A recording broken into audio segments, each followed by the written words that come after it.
Sebelum masuk ke film, jangan lupa di like, comment, and subscribe bosku. Oke, kita mulai review filmnya.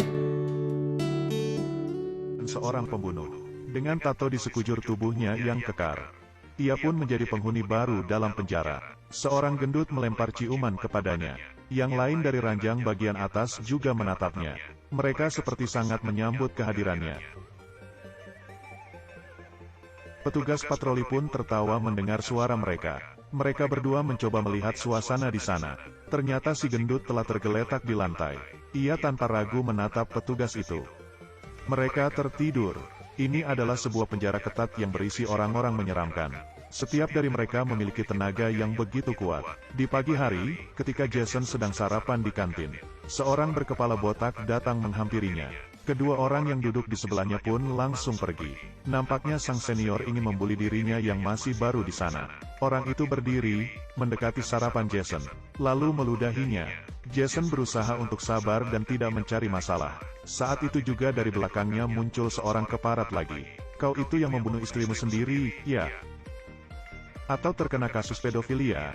Kedua kalimat itu benar-benar membuat Jason emosi. Ternyata istrinya dibunuh oleh pembunuh misterius. Dan ketika ia terbangun, tangannya tengah memegang sebilah pisau. Sudah istrinya meninggal, ia juga harus masuk penjara. Sosok di belakangnya pun tidak berhenti menyindirnya. Jason sudah tidak tahan. Ia mengambil piring sarapannya, lalu menghajar muka mereka. Si botak pun diam-diam meninjunya dari belakang. Tempat makannya pun mulai penyok. Saat itu petugas keamanan membawa senjata lalu mengepung mereka. Dan pria yang mencari gara-gara itu pun babak belur dihajar Jason. Petugas penjara memberitahu bahwa Jason telah memancing keributan. Sebab si botak yang ia hajar barusan adalah senior di penjara itu. Ia pun dibawa ke ruangan kepala lapas, Lisa. Ia mencari Jason karena sebuah tujuan. Ternyata, Jason pernah menjadi seorang pembalap mobil yang handal. Dan penjara itu mengadakan perlombaan mobil maut secara berkala. Lomba itu adalah lomba yang begitu kejam dan menyeramkan. Sedangkan mereka akan mendapat untung yang banyak dari siaran langsung yang diadakan. Juara terakhir lomba ini adalah seorang pria bertopeng yang telah menang 4 kali.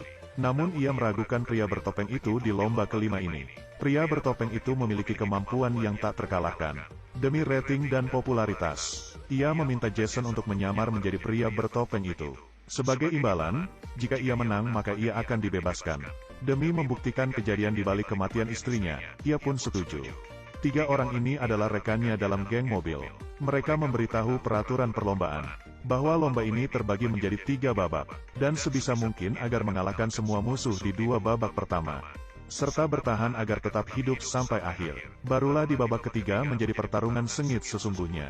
Saat itu, sekumpulan orang mendatangi mereka, sebut saja si Meriam. Orang itu berkata bahwa sang pria bertopeng telah meninggal di bawah tangan mereka. Namun mereka tidak tahu bahwa pria bertopeng itu sesungguhnya telah berganti orang. Mereka pun membual dan berkata akan membunuhnya. Setelah mereka pergi, petugas penjara datang membawa beberapa orang pidana. Perhatian Jerry pun tertuju pada gelang yang dipakai orang itu. Ternyata ketika istrinya dibunuh, ia melihat si pembunuh mengenakan gelang yang sama. Ia merasa bahwa kematian istrinya ada hubungannya dengan penjara ini. Ia tak sempat berpikir panjang, dan perlombaan pun dimulai. Sekelompok wanita turun dari mobil. Mereka datang ke penjara itu dengan membawa misi masing-masing. Seorang gadis pun naik ke mobil Jason. Jason pun memberitahu gadis itu, bahwa sosok pria bertopeng telah berubah. Ia pun membuka topeng yang ia kenakan. Kamu lebih tampan dari pria sebelumnya. Namun wajahmu akan berubah setelah kecelakaan nanti. Di saat yang sama, Lisa mengamati lomba dari dalam ruangan. Demi menghiasi perlombaan, ia pun dari penjara lain, mengundang beberapa wanita seksi untuk menjadi pengawas. Kesembilan mobil di sirkuit mulai memanaskan mesin mereka. Setelah lampu hijau menyala, semua mobil secepat kilat langsung melaju. Terdengar suara gesekan ban di seluruh sirkuit. Dan suara mobil yang bersenggolan. Karena pengalamannya menjadi pembalap handal, Jason pun dengan cepat meraih posisi pertama. Namun Lisa masih menganggap enteng lomba ini. Pertarungan dalam lomba ini benar-benar sengit. Mobil Jason ditabrak oleh si Meriam hingga keluar arena balap. Di tengah perlombaan, Lisa membuat pengaturan baru. Aktifkan pedang dan perisai. Setelah mengaktifkan pedang dan perisai, mereka yang melewati tutup lubang jalan bergambar pedang akan mendapat senjata. Yang melewati gambar perisai akan mendapat tameng. Dan yang melewati tengkorak berkesempatan memberi jebakan pada pemain lain. Setelah melintasi gambar pedang, si meriam mendapat Gatling gun dan menembakinya ke segala arah. Saat itu sebuah mobil melewati simbol tengkorak, memunculkan dua paku raksasa. Mobil di belakang pun menabrak paku itu, dan paku itu mulai meremukkan seisi mobil. Lalu terdengar ledakan yang menggetarkan seisi penjara. Satu mobil telah tereliminasi. Saat itu juga perlombaan menjadi semakin sengit. Mereka tak henti-hentinya melintasi simbol pedang, lalu menembaki musuh mereka dengan senjata Gatling. Mobil yang melintasi simbol perisai dapat melepaskan minyak serta paku. Paku tersebut akan mengempeskan ban mobil, membuat mobil itu hancur terguling, dan terakhir menembakinya dengan misil. Mobil kedua pun tereliminasi. Saat itu jumlah penonton telah mencapai 46 juta orang. Mobil Jason pun akhirnya melintasi simbol perisai. Muncul perisai di bagian belakang mobilnya. Perisai itu ditembaki hingga berlubang. Jika diserang terus maka perisai itu menjadi tidak berguna lagi. Di saat yang genting itu, peluncur alat peledak Jason tidak bekerja. Ia pun menyuruh si wanita untuk mencabut alat di atas pahanya, dan melepas secara manual alat peledak itu. Bahan peledak itu mengenai dinding dan melumuri seisi mobil di belakang. Wanita itu mengambil pemantik api dari mobil, lalu pergi membuangnya. Mobil yang terbakar itu pun ditabrak oleh mobil lain di belakangnya. Mantap! Namun saat itu juga seorang pebalap di sebelah memberinya sebuah isyarat. Jerry pun tercengang, karena gestur itu merupakan gestur yang sama yang dilakukan oleh pembunuh istrinya. Ternyata pembunuh istrinya berada di penjara yang sama dengannya. Semua merupakan pengaturan dari Lisa. Tersisa 6 pebalap yang masih bertahan hidup. Jason pun memutuskan untuk tidak mengikuti lomba selanjutnya. Tak disangkan, Lisa malah mengeluarkan foto putrinya Jason. Ia pun mau tidak mau harus melanjutkan pertandingan itu. Babak kedua pun dimulai. Namun Jason kali ini sengaja memperlambat mobilnya. Dia bertanya pada si wanita mengapa senjata di mobilnya bisa rusak. Apakah pria bertopeng sebelumnya mati di tangannya si meriam? Ternyata wanita itu telah menandatangani sebuah perjanjian dengannya, di mana jika ia bisa merusak senjata Jason, ia akan dibebaskan. Dan alat yang rusak kemarin merupakan ulah darinya. Tujuannya agar Jason tidak lanjut ke babak berikutnya. Kejujurannya membuat mereka berdua menjadi saling akrab. Jason pun menginjak dalam-dalam pedal gasnya, mencoba menghabisi pembunuh istrinya itu. Ia pun mengejar mobil orang itu dan menembakinya dengan gila. Keduanya pun saling baku tembak. Senjata mereka terlalu ganas. Jason membelokkan mobilnya dan melepaskan asap hitam. Mobil si pembunuh itu pun menabrak pembatas beton. Dia membuka pintu mobil lalu menghantam si pembunuh itu. Kau tidak boleh berhenti, dan kau tidak boleh turun dari mobil. Jason tidak peduli dan segera turun, memegang leher pria itu, dan menghancurkannya dengan sekali putaran. Pandangannya tertuju pada CCTV, menatap dengan penuh kekejaman. Lisa pun tidak terima ada yang melanggar peraturannya. Keluarkan kendaraan perang. Sebuah kereta besar pun bergerak keluar. Sementara itu rekan si meriam mulai cerewet. Ia pun menendang rekannya itu keluar dari mobil. Kereta perang itu pun memasuki arena balapan. Mesin gun di atas kereta itu bisa menembak sebanyak 2000 peluru tiap detiknya. Seketika semua mobil di sana habis ditembak sampai tak berbentuk. Rudal yang ditembak kereta itu dapat membakar habis sebuah mobil dalam sekejap. Ini bukanlah arena balap, tapi sebuah medan perang.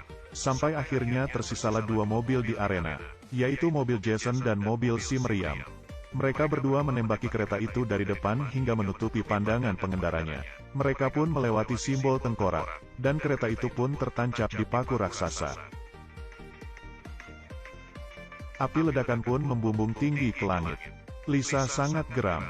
Semua orang di dalam penjara menyambut mereka berdua. Baru pertama kali ada orang yang berhasil mengalahkan semua kekuatan dari Lisa. Jason dan si meriam pun berteman sejak itu. Besoknya Lisa pun berniat untuk menghabisi Jason. Namun petugasnya berkata itu akan berefek buruk pada acara balap kali ini. Jangan bodoh, pria bertopeng itu tidak akan mati. Dia diam-diam mengirim orang untuk mencabut alat anti ledakan di mobil Jason. Babak terakhir pun dimulai. Sekarang hanya tersisa sang pria bertopeng dan si meriam. Malam ini hanya ada satu orang yang keluar hidup-hidup dari arena. Keduanya mobil itu langsung berlari hingga mencapai kecepatan 160 km per jam. Si meriam dari belakang mulai menembaki Jason dengan Gatling gunnya. Jason pun menginjak simbol perisai. Namun senjata di mobilnya tak berfungsi. Tentu saja ini merupakan ulah dari Lisa. Mobil di belakangnya itu terus menembak mobilnya bertubi-tubi. Pelat besi di mobil Jason sedikit lagi akan hancur. Ia pun memutuskan untuk melepaskan pelat besi di mobilnya itu. Apa? Lakukan saja. Pelat besi itu dicabut dan terlempar ke belakang. Tentu saja si Meriam sudah siap menghindar. Ia pun menyiapkan senjata terakhirnya. Si Meriam melepas rudal di mobilnya. Dan Jason pun menghindar. Tembok penjara itu pun hancur ditembak rudal si Meriam. Hal itu membuat Lisa termangu. Ternyata mereka berdua bekerja sama untuk bebas dari penjara itu. Mereka pun saling menatap dan tersenyum karena strategi mereka berhasil. Lisa pun dengan geramnya langsung mematikan siaran. Dan mematikan semua senjata yang ada di mobil mereka. Dan ia pun menekan tombol peledak. Namun bom itu ternyata telah dijinakkan sebelumnya. Ia pun mengirim pasukan dalam jumlah yang besar untuk mengepung mereka berdua. Jason dan si Meriam sepakat untuk berpisah jalur agar memecah musuh di belakangnya. Namun Lisa benar-benar tidak ingin agar Jason bebas begitu saja. Si wanita pun berkata pada Jason, bahwa dia akan tetap di mobil untuk mengalihkan perhatian pasukan itu. Karena ia telah menandatangani perjanjian, sehingga penjara sudah pasti akan membebaskannya. Jason pun segera keluar dari mobil. Beruntung dirinya tidak terluka saat melompat. Seketika Jason terdiam. Mobil pun diambil alih. Si wanita memakai topeng dan berdiri di atas mobil. Rating dari siaran Lisa pun berhasil memecahkan rekor. Dan ia pun mendapat sebuah hadiah. Berupa sebuah bom. Sekali pencet, si kepala penjara itu pun meledak tak bersisa. Jason dan si Meriam pun membangun sebuah pabrik mobil. Sebuah mobil masuk ke pekarangannya. Turunlah seorang wanita yang selama ini menemaninya berlomba. Mereka bertiga hidup harmonis. Film ini benar-benar menakjubkan. Demi meningkatkan rating, seseorang harus rela dituduh masuk penjara. Film di Trace ini akan berlanjut pada seri berikutnya. Bagi yang suka, jangan lupa follow ya.